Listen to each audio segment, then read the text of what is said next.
this would not be possible. So at this time, we're going to transition over to post-debate commentary. I'd love to hear what Pastor Derek Scooby, as well as David Castilla of the Greater Oklahoma City Hispanic Chamber of Commerce has to say about what they heard and what they took away from this conversation today. Gary, this guy, he is a novice. It is like a second string quarterback for the Millwood Falcons or the Douglas Trojans deciding that they want to be the quarterback for the Dallas Cowboys. I mean, that's what I got from it. He's a nice fella. He really is. He talks a real good game.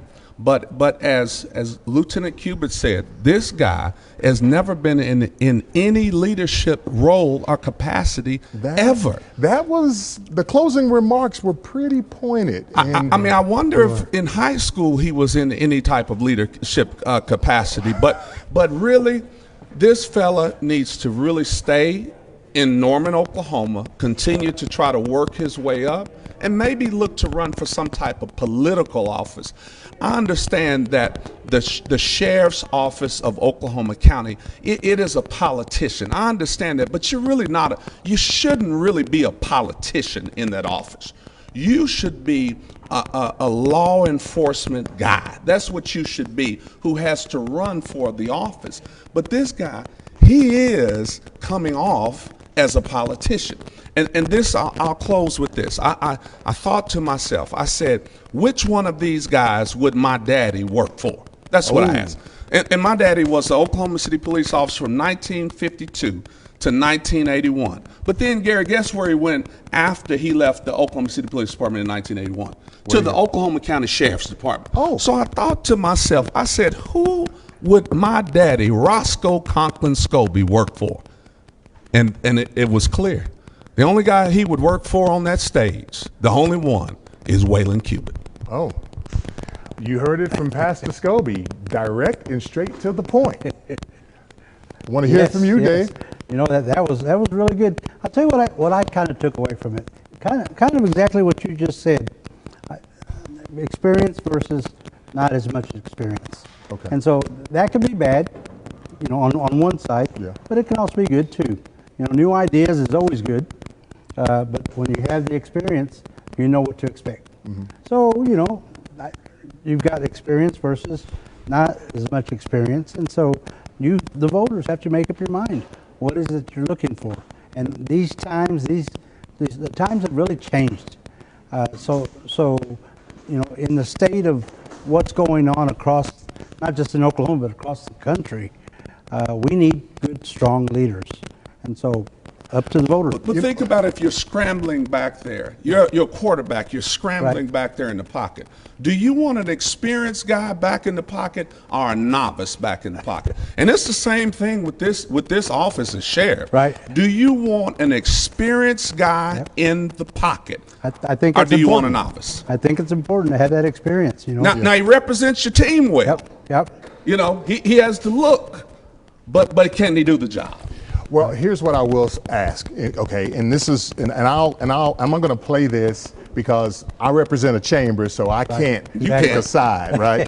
We can't. So Neither one of us can. He can't either. He can't either. David can't either. Right. But you can. But here's what I will say. Okay. Number one, we know that power can. We're in Frederick Douglass Auditorium. Portrait sitting right there. He had a famous quote, and this is what he said. He said, "Power concedes nothing without a fight." My question is this. We're making history. We're going to have the first African-American sheriff in Oklahoma County history. We know that regardless of who wins. Right. But the question becomes this. We know that there is a status quo in terms of how things have always been done. Who do you believe, and I'm asking this of our listeners, of our followers, who do you believe has the skill? And I'm not telling you, I'm not wanting you all to answer, I'm just wanting you to think about it. Who do you believe has the knowledge and the skill to be able to walk into an environment and be able to maneuver in such a way to bring about real needed reform and change in terms of skill set, in terms of experience, Right. in terms of leadership. This just so happens, given everything that we've been dealing with in terms of law enforcement issues concerning law enforcement, that there's reform that's needed, but it's not going to come easy. Right. It's going to require that someone steps up and be bold and be brave and also be strategic and smart to ensure that these things happen, and they happen in a timely manner to where we can effectively move the needle towards real concrete change, not just for the African-American community, but for your community too, Dave. Sure, and so sure. I think that's a very, very real thing. I know without a shadow of a doubt, you, Pastor Scooby, you hear all the time about some of the bad things that happen as a result of bad actors who wear a badge. And so we don't have to go into that. We've seen it on TV. They asked the question tonight about the Breonna Taylor situation and the responses. And we heard one candidate call it for what it was, Thank you. sloppy. Thank you. And we had another one that answered the question, but wasn't as pointed and called it what it should have been called. And then also too, we talked about State Question 805 tonight some as well. You know, both of them raised some concerns about State Question 805. One person just out and out said that they were against it. The other one was saying, I don't want my opinion to affect the vote. Again, that's something that we all have to consider and become more educated about. So when we begin to listen to all of the commentary that occurred and the way the candidates answered the questions, you know, there's a lot to think about. But there is no taking the place of skill, knowledge, leadership, experience, because this person, whoever wins this election, will be the CEO of the Sheriff's Department. What are your thoughts there? Well, the two of you brought this up, so I'm gonna kind of talk about it a little bit. You said, regardless of what happens, Right. that we will have the first black sheriff of Oklahoma County. I said it from a historical standpoint. Historical, yeah. I'm not saying, you know, go ahead. Well, what I am saying is that as an African American culture, Yeah. you know, and I live in the African American experience. Mm-hmm. My skin color is African American. Yeah. And I don't even live on the northeast quadrant of Oklahoma City, but I live in the African American experience. Right. But not every African American person has lived the African American experience. They don't really understand that. Not really. But they know what their big mama told them. That's right. And all of that, but they hadn't lived it themselves. And I would venture to say that from what I see and from what I've read up on with both of these candidates, there's a possibility we would have the first African-American sheriff in Oklahoma County. But there's a possibility we could just have an African-American skin tone, the melon, but not necessarily be an African-American. I'm just, I can do it. I want to go to his church. Again, you should go to his church. He really seems like a nice fella. Right. But for this guy to tell those on the stage that I have a concrete plan, of what to do next. Well, your plan sounds to me very abstract because you hadn't walked it and lived it. You hadn't put it into practice. So now you may have gotten it from someone and they said, here, if you follow this from A to Z, the outcome will be this, but you have not done that yourself. So I don't see that young man is qualified to be the next sheriff of Oklahoma County. I just don't see it. And I'm going to also say this, and I probably will just be quiet from there. If we did not have a presidential election that's going to take place next month, and we're in the great state of Oklahoma,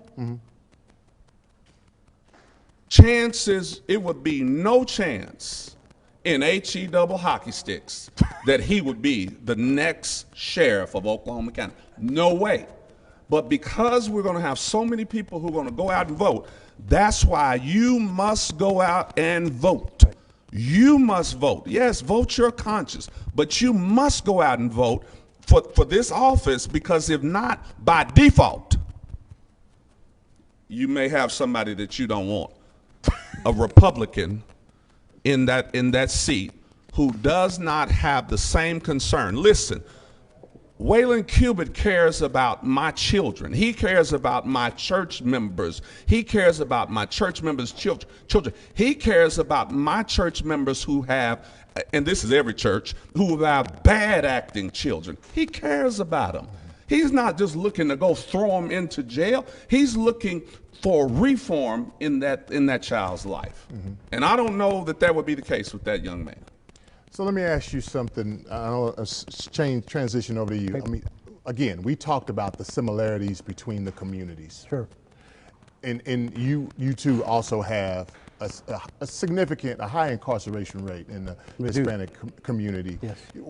What does your community think concerning, just in overall, this race? Well, you know, I think this race is unique. But I think it's up to the voters to do their homework. Right. So you need to do your homework and find out which one will represent you.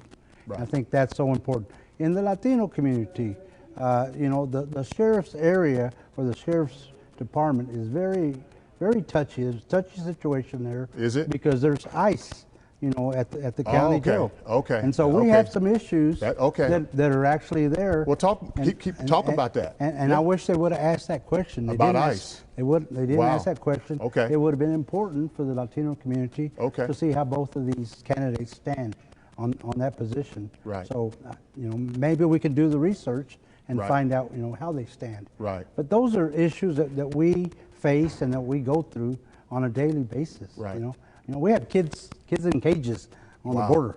So, you know, we're not even, that. and see, that's something that, again, tonight that didn't come up, right? Yeah. So, you know, we have issues, we have similar issues, right? But we have some that aren't, you know, that are different as well. Okay. So we have to do the homework. We have to find out which candidate is going to help our communities, and that's a candidate that we're going to have to vote for. Right. And you know what was unique about tonight's live stream is that, you know, in terms of the Oklahoma City Black Chamber of Commerce, we want to communicate and support and educate our communities. And I thought that it would be prudent that I would invite Dave to join us representing the Hispanic community, because we've had dialogues and we serve on Governor's Council together and stuff like that. And so we find that when we're talking about the struggle, when we're talking about things that are affecting us profoundly, it's like we're checking the same boxes. Right. And then, of course, Pastor Scooby, we know that every last one of these political candidates have made their way by Ebenezer, by your church. And I've seen the Facebook interviews, Facebook Live interviews that you've conducted. You just had Kendra Horn, and who else have you had come by and talk to? Abby Broyles. And you've had these conversations, and so people want to connect within our communities. But it's important too that they understand what our needs are. That's right, within our community. But Gary, with and I know I can be very, very direct, but here is the reality with Waylon. But I've had Waylon come by the church just to help, just to stop in, just to say, hey, what could I do for it? But not just with me. I assure you, I would put my little change on this, that Waylon Cubitt has been inside of every black church on the northeast side of Oklahoma City for something or another. Right. It may be some very, very, very small storefront churches. Maybe he hadn't made his way there for whatever reason. But I would venture to say any church that is 20 years or older, Waylon Cubitt has been there. Yeah. And I would venture to say with his relationship with Paco Valderrama, that he's probably been to several of the Hispanic churches on the southwest side, the northwest side. Probably so. I'm sure. Yeah. And I would wonder, I really would, I wonder if this gentleman from Norman, if he's been in our community, really, Now, he may say, well, my grandmother's born around, I don't know, but has he been there? Has he made a difference? All I know is that Waylon has made a difference in our community. Right. That's what I know. Well, that's good to know for us. That's good to educate us as well, so that's good to know. Before any type of office, running for office. Right, okay. Yeah. Just in terms of his Decades. Right, yeah, decades. 20. Yeah. He said 23 years on stage, in leading and all of that, and so just in terms of, as we. Because again, I want to thank our sponsors. That'll be the last thing I do, because I want to make sure that they know how much we appreciate them. So as I look into the camera, we appreciate you so much. And like I said, for those of you who are listening or tuning in to us, please go by and support these Black-owned businesses. Every last one of them are African-American owned businesses. They do good work. They provide quality services, and so we want to make sure that they definitely get your support. But I want to kind of get a few closing remarks. I think overall it was short, and I would have liked it to hear more. Right. But again, it's up to us as the voters to do our homework and find out which candidate we align with. Okay. Right, and that's so important. The pastor has a lot of experience with one of the candidates that's been involved in the community. Those are things that we have no idea about. Yeah. And so it's good to hear that to help educate us on that candidate. Again, I don't know either candidate, one or the other. Right. But I do know that it's time for a change. It's time for a change. It's time to make some changes in what we're doing. We have so many good officers. Yeah. We have good police officers, Yes. good sheriffs. Yes. But there's some bad apples every once in a while as well. And so we have to make those changes.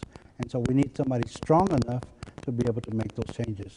And so again, we'll find out. Yeah, strength. Yeah. Strength and like I said, skill sets are extremely important. Sure. Pastor Scooby. My closing comments will be as it relates to Tommie Johnson, and it will be a shock to many of you that are listening. I think that he would do an excellent job running for state Congress, Senate, something of that nature. And I believe he has a bright future in politics. The sheriff's department is not truly a political office. It's some politics involved, but it takes so much more. But I believe that young man, from what I heard, if he would implement some of those things, I think he would do a great job as a politician, but not in an office like that. Okay. Okay. And then for me, I thought that, the questioning was good in terms of what they were asking, but there were some things that, were left out, and concerning, what affects the communities within the entire county. Not just looking at some of the questions that came over that are at the 30,000 foot level, where we're talking about the legislator and the implementation of those laws. We're talking about, things like for instance, you talking about ICE and things about, digging down into the candidates' experiences that would clearly separate them when voters are looking at resumes. At the end of the day, this seat is about a resume. This seat is about experience. This seat is about skill set, because we know that from the past, people get in this seat and they tend to stay in it for a while. So it's important that we have fair, just, honest, experienced leadership. Okay, in my position with the Oklahoma City Black Chamber of Commerce, I can't endorse any candidate, but I do know the attributes of leadership, what's needed in order to ensure that things kind of move in the right direction. And so, as you said before, David, we need change. We need real concrete change. And like I said before, quote by Frederick Douglass, power concedes nothing without a fight. In other words, change don't come easy all the time. Change, people resist change, especially when it comes to the way we used to do things. And so it's important that whoever assumes this role And like I said, I want to encourage everyone to go out and vote November 3rd, but whoever assumes this role, they need to have the skill set, the knowledge, and the strength, and the fortitude to lead effectively. And be strategic and savvy enough and smart enough to lead in a way where they maintain the confidence of the department, as well as maintaining the confidence of the community. Okay, so with that, you know, again, we'd like to thank our sponsors, and in conclusion, they're asking me to wrap up, so I'm going to go ahead and run